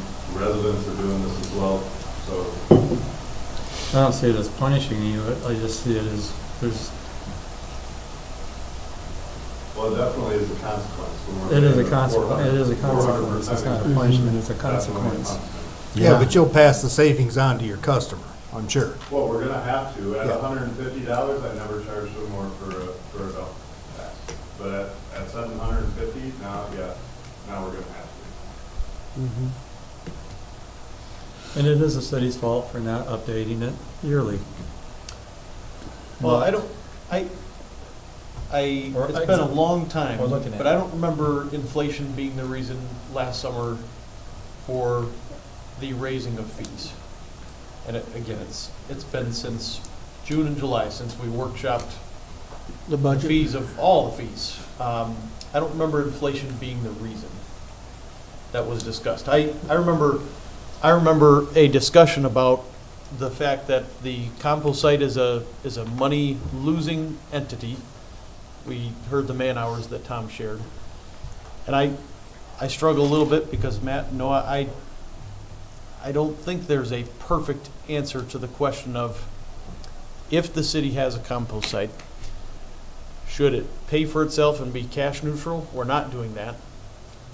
Then to what extent should it be a loss and a service to residents? And then how much should it be a loss or service to businesses? And you made a good point, Matt, about location being fuzzy because you're serving city, yet you're located in Baroque Township. It's a hard thing, but I just don't remember inflation and a discussion of we haven't raised it since '08. I remember a discussion about how much the compost site costs. That was my memory from the discussion from our It was. workshops It was. The cost. It was not about last inflation. summer. No. That's I my brought that memory. up as an example because, I mean, prices overall have raised 51% over time. If we're gonna talk about being fair, then maybe we spread it between not just businesses, because are the businesses gonna make up that cost at $750 alone? I don't see that happening. Well, that's $100 a month, Roughly for the approximately. approximately For the 7 to 8 months. 7 8 that months. you use it. At the risk of sounding not pro-business, I just know I am confident that this commission is very pro-business. And when we first talked about it, I remember kind of like, but I think it's important to know the city taxpayers are paying for it currently. currently. Any of that expense, basically speaking, we are already all taxpayers.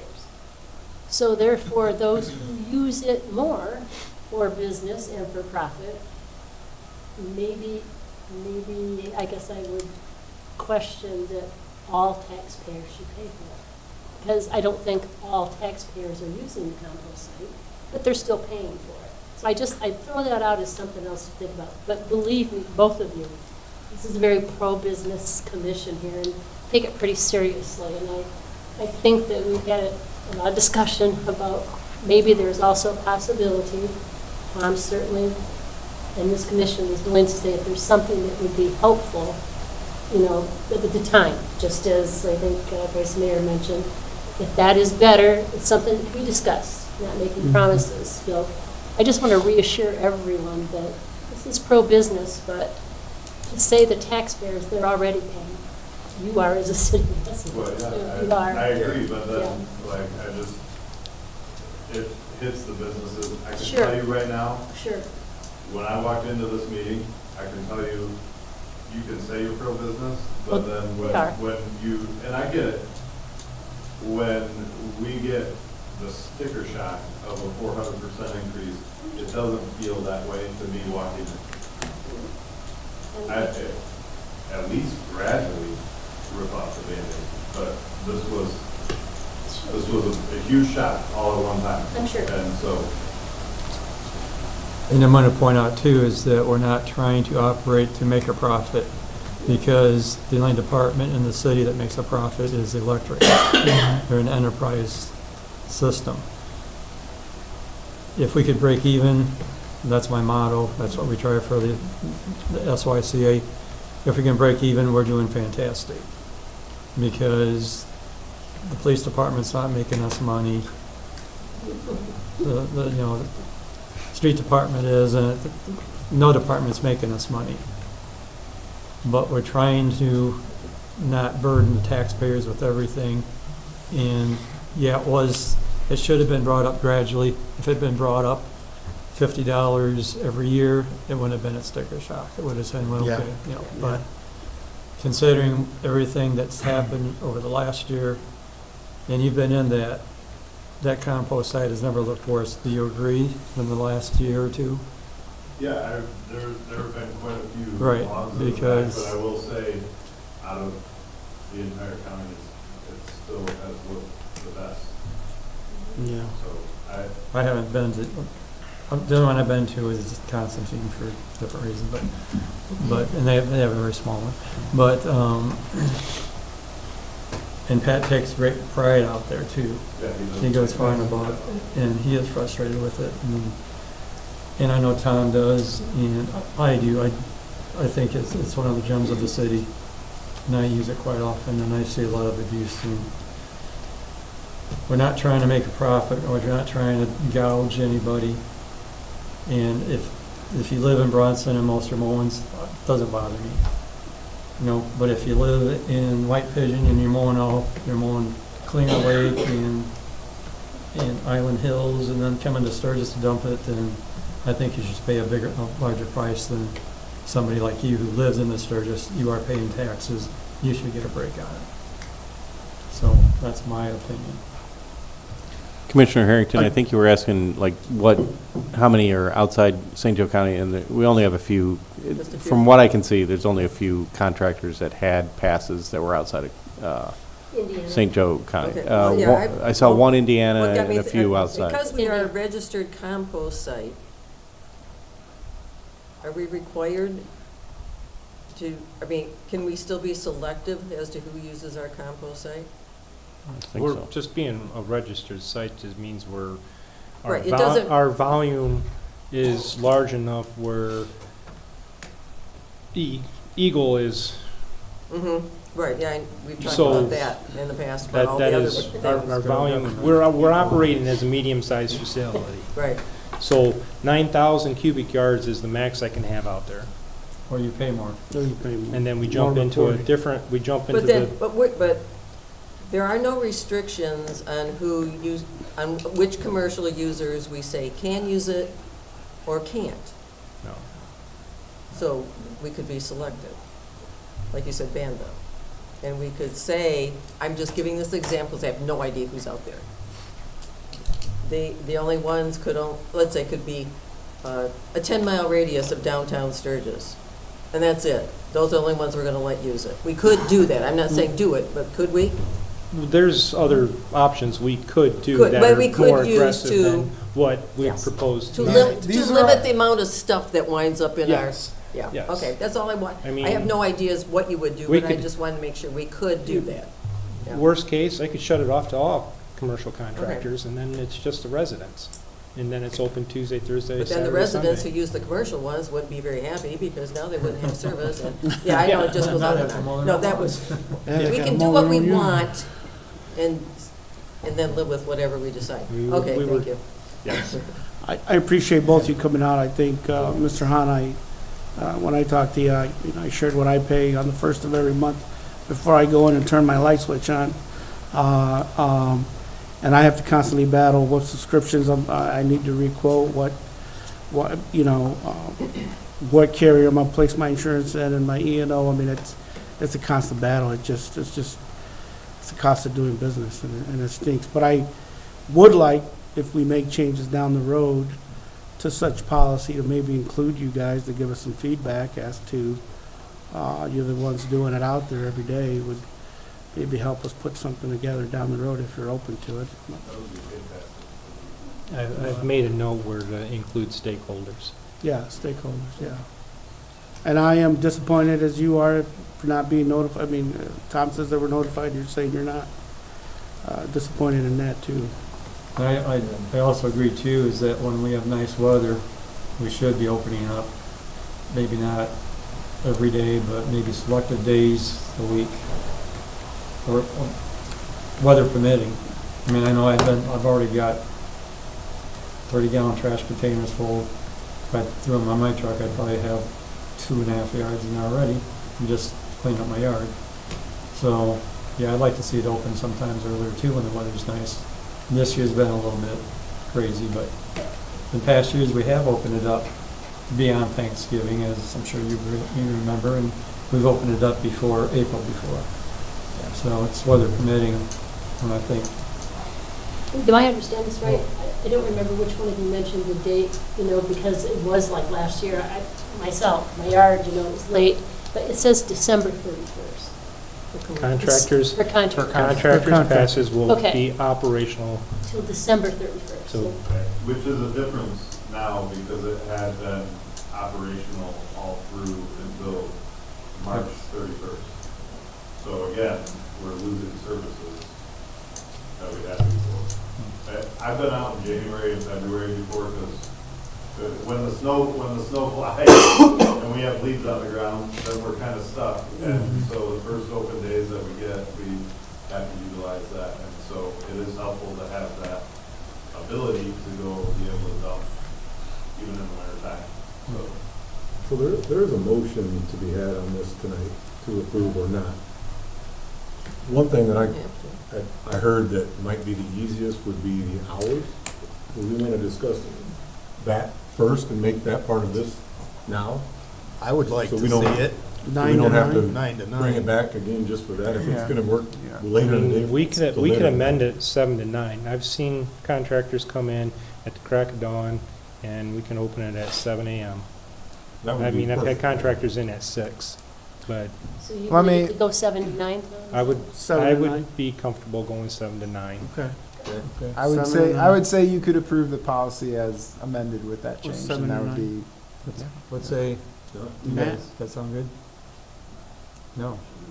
No, on the time still, because I understand time will not be able to have the cameras to look at that, but maybe for the people that drive to the backside, dump off the material, when that key card is red, target them individuals, maybe they're the ones that are doing it wrong. When I show up after dark, this time, I drop it out front where it's all visible to see.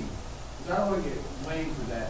Same with what Mr. Hahn said, we've been inside the gate, and I've asked Patrick many times, but you'll have cars sitting on the outside of the gate, even though it's closed, off days, we're in there doing it because we have a contract. They'll sit out there and they'll wait for the gate to open up for them to come out, so they can try to sneak in. But we do the same, me and my guys, we pull out, we pull in front of the gate with the trucks and trailers and block it off. We don't allow them in because now they're coming in under our key tag recognition. So if there are people that are doing it not the correct way, I feel that there's an easier way to target them by reading the car key to make it very clear, drop the material off at the front of the brush pile, and then it'll be taken care of by staff come the next day. So if you deviate and you go and drop it off to another area, maybe there's your culprit, and that's an easy way to dictate and find people that are not doing this the correct way. Because still having a limitation on our business is really hard, even though you want it early morning or late night. Sometimes we have to play with what the weather gives us as well, so we can't work around Mother Nature's schedule on a set scheduled time. That's what the 24-hour pass has been nice to have, but, you know, I'm used to, I've been there at 1 or 2 o'clock in the morning, you know, the latest I have been there is about 11 o'clock, we got done, I had other events that I had to go to, that didn't afford me the time to go dump off my material, a school event that I went to after that, so if I go to my daughter's softball game after the fall season or springtime right now, and it's closed after 7 o'clock, I can't then dump off because her game got over at 9:30. So then that leaves me with a now combustible material inside of my $60,000 apparatus that can catch on fire and burn down my shop and then take me completely out of business. I would think an easier way to outline the outliers is anybody make it very clear, drop off your brush material at the front of the pile. If you deviate, you go around the back, there's a tag, there's a target. Well, then you're gonna have to invest in a very sophisticated camera system. There's 3 cameras that they got in the front. No, that doesn't fall, they don't fall all the way down. Tom, how far would you say they go, 50 yards? 50 yards down the road, maybe? Yeah, I mean, I can. And it's not clear, you can't read a license plate that far No, from I it. understand that, but if they go around the pile, you can see that they're driving around the pile to go on the backside. So make it very clear to anybody that has a contractor pass, you need to dump off your material in the front of the pile. If you go around to the backside, you are going to be targeting a question and ask for questions on why you're doing it against the rules and the policies of going to the backside of the brush pile when it's completed, drop it off in the front of the pile so city staff can then take care of it and move it into the pile in the morning when they come through to do their distribution and readjusting it. I'd have to ask the attendant about his opinion on that. I feel their pain, but I'm not gonna move because if we do that, go back to 24 hours, I still have the same issue. No. And if I run similar to my cohorts from Marshall, Three Rivers in Coldwater is residential for the city only. Their operating hours are 7 to 4. Three Rivers is 7 to 4. Marshall is their operational hours, and they're the ones that limit contractors to their zip code. So my concession, I will run 7 to 9 or 7 to 10, whatever the commission desires. I will say that I feel the compromise of 7 to 9 or 7 to 10 is better than the alternative. Okay, I'm good.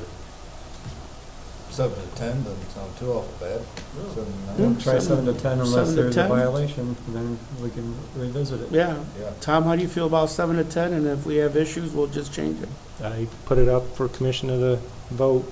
Okay. That's Okay. what he said. All right, that's what he said. Thank you guys for your input. What's the wish of the commission? Mr. Mayor, I will move that the Sturgis City Commission approve the compost site policy and large volume drop off fee with the exception of changing the hours from 7 to 10. 7 to 10. That Okay. change as presented. So we have a motion. Second. Support, all in favor? Aye. Opposed? So moved. Thank you. Thank you, Tom. Commissioner. Thank you, folks, for Thanks for coming your out. input. Appreciate that. So if we're doing city's property and we have a 6-inch or larger diameter, what do we do then at that point? Don't bring it to the compost site. But for the city's property, what do we do? I think you're talking about the properties that we did, that the city. Oh, for city-owned property? specifically owns, whether it's a park. Tom? Then that would be considered ours, so that should be all right. I would But think. I've worked those sites for the past 7 years, specifically when it was Rick Miller or I guess I asked Tom what to do with the brush. Rick has told me to just put it on the terrace, and their guys would take care of it. So we weren't always having to take that. Oh, that's probably a better option, right? I mean, that is an option. An option. But we've also changed our brush pickup to 2 times a year. 2 times a year. So our first brush pickup is beginning April 6th.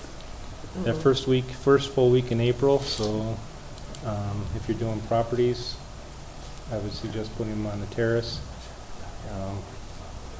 That's my answer that I Yeah, have if there were, right I mean, now. if there was to be a limb or something that was more than 6 inches in diameter that came down in a park that one of the contractors was maintaining, I mean, would you just want them to put it to the curb and have Parks pick it up or something along those lines? I mean, I think Yeah. that could be a, I have questions Matt has brought up on regarding the green space bid, so I do owe him some answers and I'll get those to you. All right, thanks, guys. Next on the agenda is the electric generation resource letter of intent.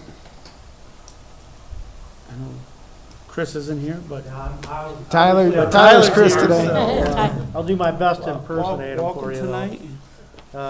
Good evening, Mr. Mayor, Vice Mayor, Commissioners. Pleasure to be here tonight. Filling in for Chris here to talk about our generation project. We have a non-binding letter of intent for our generation project that's going to be on Fawn River Road by Southeast Substation.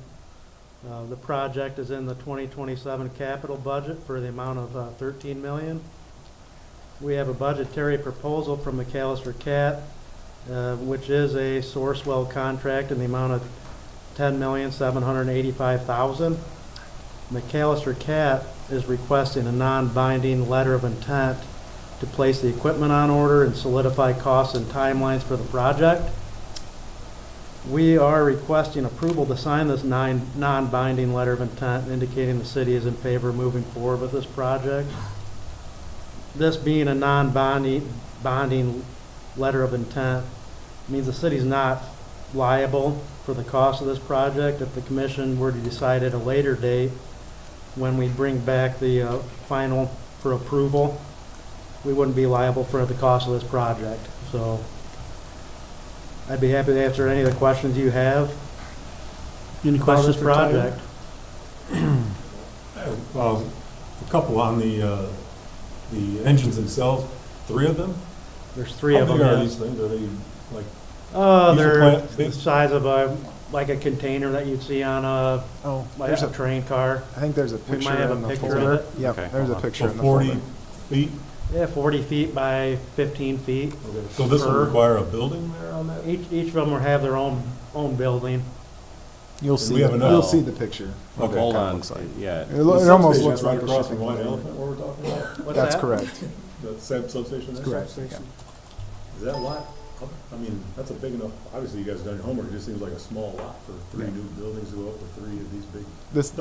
The size of them, I mean, you're not talking, there is enough space there. I know Chris has mapped it out. Yeah, they're slightly smaller than a tractor trailer on a semi, but there is a Caterpillar engine in there. Each one of those will house a 2.5 megawatt generator. Okay, so they come already housed? Yep. You don't have to build a building to put No, these they'll inside? pour a Okay. foundation, they'll set the engine, and they'll put this structure over the top of it, plumb it with an exhaust. Wired up. Well, you see the exhaust coming out the top. There'd be 3 of those. They're not gonna be out at the same station, are they? At the same, They'll be at the same substation. all 3 of them are gonna be Yep. there? Due to the availability of the gas line? Due to the availability, that's the only place we can get gas at the time for this amount of generation. And location is kind of key for us, because Fawn River Road, that substation feeds a lot of critical load on our system. It does the hospital, it does Walmart, Meijer, it does all the essential places. If we're into emergency circumstances, these are beneficial to, I guess, put us on an island, so to speak, with our electric system and be able to get the critical things up and running. So location is kind of work to our benefit, because that's where the gas is, that's where the substation is with the most critical customers on it. So it's kind of a win-win as far as that goes. We'd, of course, like to have more natural gas, because we'd like to put more in. Unfortunately, that's all they're able to provide at this time, so without a major infrastructure. I was gonna say, they gave From us, cold water. they gave us a cost for upgrade. Yeah. It's in the millions of dollars, so. How Yep. often would these things actually run? Do you have an idea? How long? How often? They would run depending on the market of, transmission costs. So, yeah. Yeah, go ahead. Is there like one running like all the time then? No, so we would dispatch them for a couple different purposes, kind of similar to the diesel engines Peak as well as the shaving and battery whole nine storage project, yeah. Emergency. It would be the Emergency. peak shaving stuff, it would be, our transmission, that affects our transmission costs and other things. That's part of the savings that was mentioned in the manager's report. And actually, the permit that was referenced, so we would be permitted for 10,000 hours for all 3 units. So you'd have about 3.3 thousand hours available to run them over the course of the year. If you're running them all at the same time, which you mostly would. So is that regulated by AEP? Nope, they'll be No. regulated through, well, we're That's- still determining that, but. State of Michigan, right? Isn't Yeah, that, through they're the ones that Eagle. are, Eagle's doing our air permitting right now, so right now we're. Just don't tell them. Yeah. yeah, They kind of limit how much, emissions we can put in the air. right. So they're Let's kind not, of, let's not go there. they're modeling studies for us right now with our consultants, so we don't have all that details back yet, but. So, yeah, so in addition to those peak shaving opportunities, we'd also be dispatched within the market. So if market prices were really high, they would dispatch us at that point, and that would be an opportunity for us to gain some resources from the So this engines. is And then in obviously the addition- backup play, which Tyler already mentioned. It's in addition to the other sources that we have now, diesel, hydro. Correct. Correct. Not Correct. planning any changes in those at all, right? No. Okay. In case of an emergency where we lose power, maybe a line from AEP, then we can kick these on to help make Yeah. up for that. This will do 7.5 megawatts. Our system peaks around 45, so we would be able to, Critical we'd have to would do be- some work to isolate a certain area. Obviously, these aren't gonna do the whole, Right, our whole right. system, but the most critical areas is what they'd be able to do. Well, if the dam's running and you're getting the 3 megawatt there and the solar field's running and Yeah, it'll help.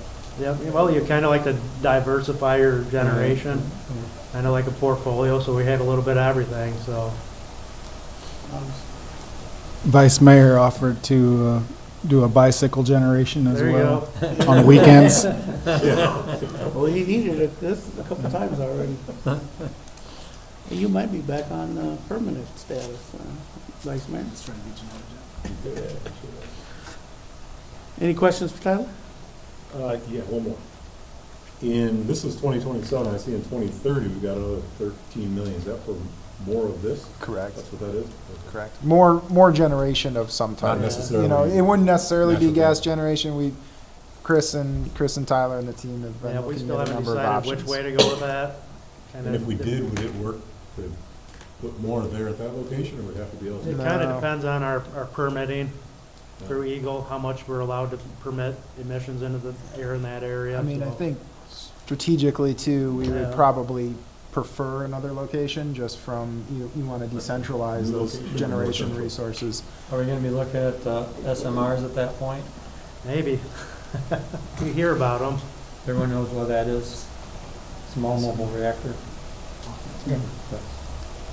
Trailer I nuclear don't know if we want to be power. the first to try that one, but They're already out trying them in yeah, different states. Just don't tell anyone where they are. right. But it's supposed to be safer than a nuclear reactor, so less fusible material. Very cool stuff, Tyler, thank you. Yep. We appreciate electric department looking towards the future a little bit, trying to diversify our electrical structure because it's in bad shape. Yep. Mr. Mayor, I move that the Sturgis City Commission approve the non-binding letter of intent with McAllister CAT for the engineering, procurement, and construction of 3 CAT G3520 natural gas generators and associated equipment. So we have a motion and a second, all in favor? Aye. Opposed? So moved. Thank you, Tyler. Thank you. Next, moving on to commissioner and staff comments. We'll start with Ms. Sadie. Done for tonight. You good for tonight? Thank you. Ken, got anything? I saw Barb Culberson today. Apparently tickets are printed, but she had to do something else. I'm like, okay. So I think she's going to get me stuff tomorrow and going to get you stuff tomorrow. She'll probably have, maybe have you guys stop in, just get a copy of your passport, that Okay. kind of thing. So stay tuned very All right. shortly. Airport lines should be no problem. She assured TSA would be Oh, yeah, it'll be smooth. resolved by then. Yeah. Tom, you got anything? Tyler? But don't have anything? All right. You guys, ladies, don't have anything, bro? Anything further? Styles, you still awake? Barely. All right. Got anything tonight? Nothing, thank you. Anything from our city attorney? Nothing, thank you. Andrew, you got anything? Yes, thank you, Mr. Mayor. Just wanted to mention, we were at MML conference since our last commission meeting. We were able to take in the legislative update, some information on clean energy laws. So that was interesting, more from the perspective of building new generation in communities and what permitting looks like there. I took in a couple of the breakout sessions, one on stormwater utilities, which was interesting. I don't know that we're quite ready for that yet, but it was some interesting information. And then I believe you and I both sat in on one on some different zoning techniques for housing. So it was a good conference. I will say that one of the things that came out of that with the legislative update has been a push up at the state of Michigan for some new housing bills that really have some impact on our local control of zoning. I'll send you out some more information on that package of bills and what they're looking at, but it's a lot. If you've seen MML, or if you subscribe to any MML things, they're pushing it pretty hard. That's Michigan Municipal League. But looking at taking a lot of things out of our local zoning control and putting them up at the state of Michigan, including things like allowing mobile homes in every residential district and other things that, things that whether you agree or disagree with the way policy runs, prefer to have the people in the community making those decisions to the people at the state making those decisions. So that's one that we're tracking very closely. I'll send you some more information on that. And then Michigan Municipal League's alternative, which is the My Home program, which is a package of bills that they're working to push through legislature that also looks at housing and what can be done to help address some of those situations, but does it from a more local government friendly perspective. So wanted to make you aware of that. Also wanted to follow up on tornado sirens. One here across from City Hall is repaired and addressed. We had, there was a power issue with that one. There's one down at Oaklawn Park that was hit by a lightning strike, so we're still working to get that one back up and running, but both of those should be up and functional shortly. Also wanted to mention Sturgis Downtown Development Authority. You'll be seeing, there'll be a media release out Friday from MEDC. We'll probably put one out here locally, just mentioning our participation in the Michigan Main Street program for the DDA at kind of a low engaged level. This is a little bit of a downtown standard program. Commissioner Adams probably remembers when we looked at it several years ago. They've adjusted some of the rules that allows you to kind of get in without all the requirements that may have held it up in the past. So we're still investigating what that looks like, but wanted to put that on your radar. So if you see a media release out, that's why. Also, Tom alluded to it a little bit earlier, but brush pickup is starting April 6th. And then Tyler, you left it for me, so I appreciate it. Just wanted to mention in your packet was a thank you letter for the mutual aid from Union City, but we also sent a cruise up north with the ice storms that they experienced shortly thereafter, and were able to help out up there. How long were the guys up there for, Tyler? We were up in Alpena for 5 days, helping with the ice storm restoration. Oh, wow. Yeah, so, Came home Sunday night, so. yeah, nice. so Heard once good again, things about them, so another good experience, and ran into some people who are from Sturgis up there, so they're so thankful we sent them up. yeah, so, yeah, it's one of those things, you know, we send our guys out quite often on those things. We're happy to help, but I know that when we had our situation here and we had to call on mutual aid, it was desperately needed and desperately appreciated when that was needed. So it's a good system, and one that unfortunately we have to use all too often, but one we're glad is there. So thanks to the guys and their willingness to participate in that. And then just finally a reminder on closed session.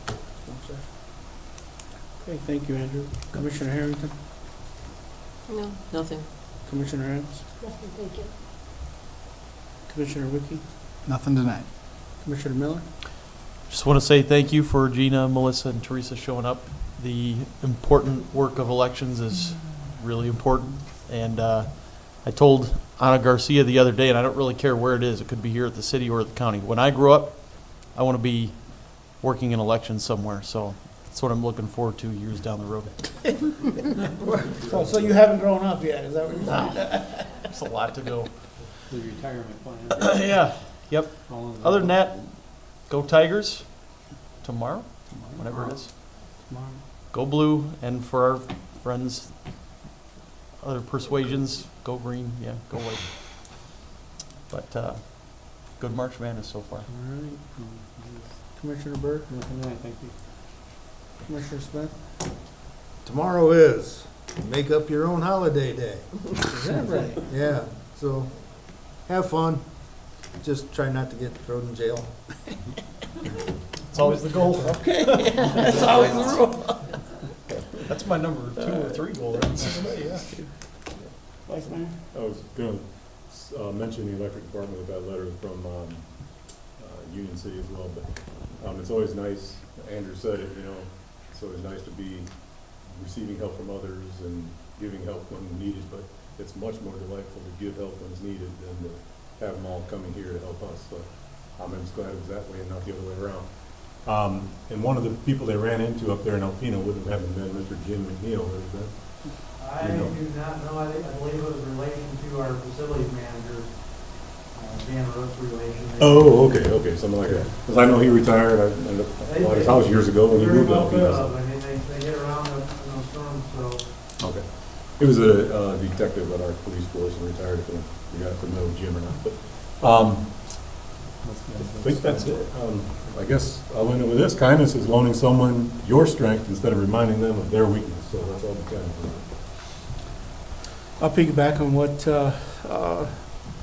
Andrew mentioned about the Mamel. Is a great conference. I hope to see some of you in Traverse City coming up here in October. Yeah. They always put on a great show or a great conference. One of the Could be a show. one of Depends on how you the sessions I attended was the Youth Advisory Council, which perked my interest in trying to get the youth more involved in local government. So I know I have a lot going on, and I don't need anything more on my plate, but I think I might just explore that just a little bit more. And what entails is just, I think juniors and seniors, having a group of juniors and seniors kind of create their own youth council, and I guess the commission would task them with roles and to-do list, and have them have like a board like we do, and then they make decisions based on what they think from a youth perspective, and maybe recommendations to us, something down the road. But it was very, very interesting. I think Commissioner Harrington and I sat in on that one. Other than that, I was disappointed we didn't see Senator Lindsay or Steve Carl. They didn't make it to the breakfast. So but I'm sure they're busy with everything going on as well. But other than that, I hope all of you have a great work week, and we will now take a roll call for... I move we go into closed session for the purpose of pending litigation and purchase of property. Support. Commissioner Burr, Yes. Commissioner Boring, Commissioner Wiki, Yes. Commissioner Smith, Yes. Commissioner Harrington, Yes. Commissioner Abs, Yes. Commissioner Miller, Yes. Vice Mayor Mullins, Yes. Mayor Perez. Yes, We're in closed session. closed session.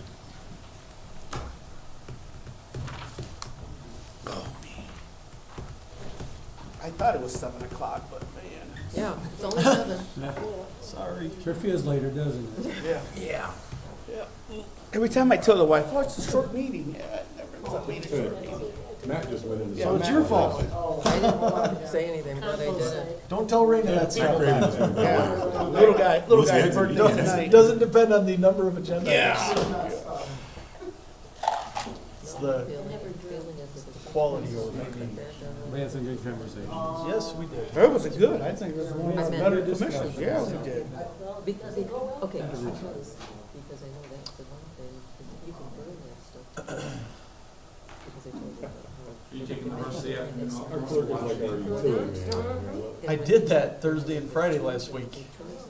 Took half days each day, watched with all my brothers and my dad. There you go. Most of my brothers, You I did it should for the say. Tigers tomorrow too? You know, just cook that. I wish. No. Just maybe listen to it on the radio. Time flies when we're having fun. Then Friday, the Broncos are in their first round hockey game. Yeah. So I will listen to that on the radio as well. Yes. Choosing not to go to Loveland. Someday I'll go to a postseason. Long trip out there. Yeah.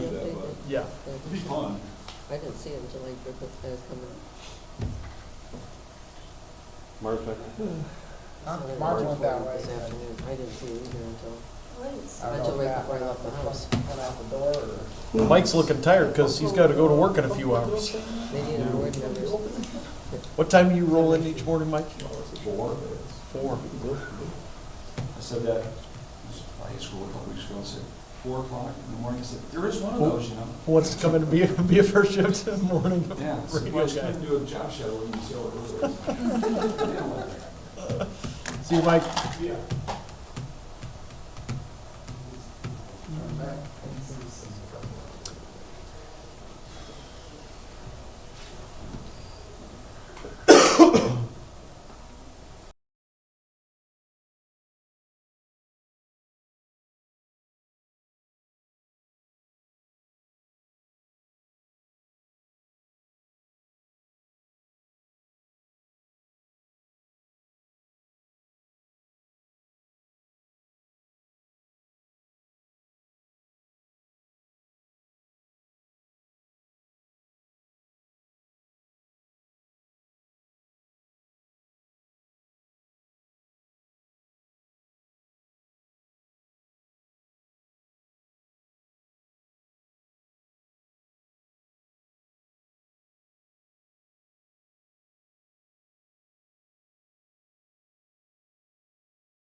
Okay. So I think we're going. All right, we're back in open session. Okay, so the motion I would ask the commission to consider would be to approve the consent to proposed redemption as presented and authorize city manager to sign all necessary documents. So moved. So we have motion and support. All in favor? Aye. Opposed? Motion carries. Thank you very much. All right. Meeting adjourned. Didn't like it, but.